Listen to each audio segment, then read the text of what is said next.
सुहाग रात किसी की जिंदगी का वह क्षण है जिसमें सिर्फ संभोग ही नहीं बल्कि पारिवारिक संबंधों को आगे बढ़ाने की जिम्मेवारी की शुरुआत हो जाती है।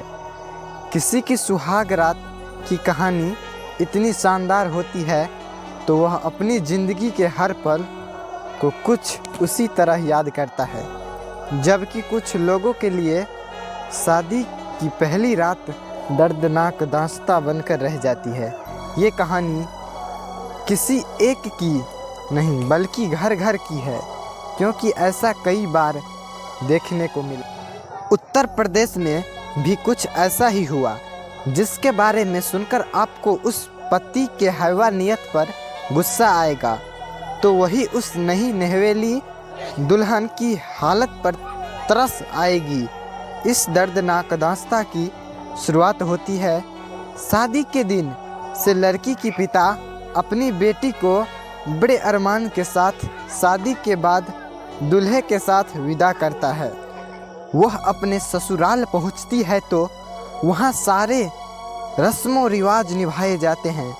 जब दुल्हन दूध का गिलास लेकर कमरे में पहुंचती है तो दूल्हा उसे प्यार भरी निगाहें से देखता है, जो इस बात का सबूत था कि उसकी ज़िंदगी में प्यार परिवार चढ़ने वाले हैं।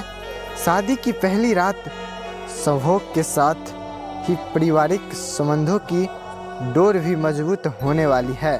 शादी की पहली रात हुआ भी कुछ ऐसा ही।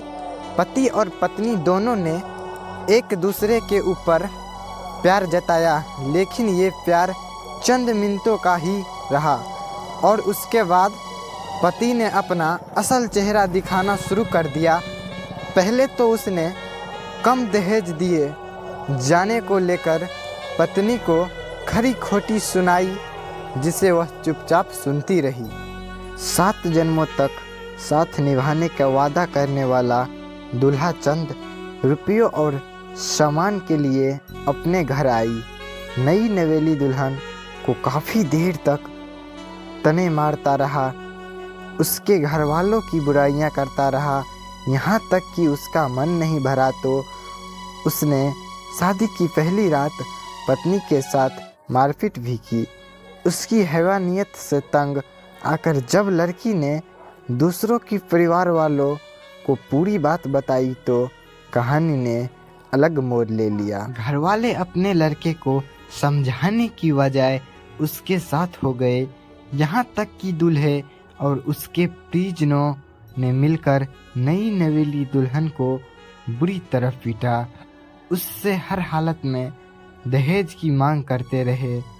जब मायके वाले फ़ोन करते तो उसकी बात भी नहीं करवाई जाती थी। ससुराल वालों का मारपीट से भी मन नहीं भरा तो उन्होंने नई नवेली दुल्हन को 2 दिन में ही घर से बेघर कर दिया, उसे घर से बाहर निकाल दिया। शादी की पहली रात ही पति की इस तरह की हैवानियत सुनकर लोग हैरान है।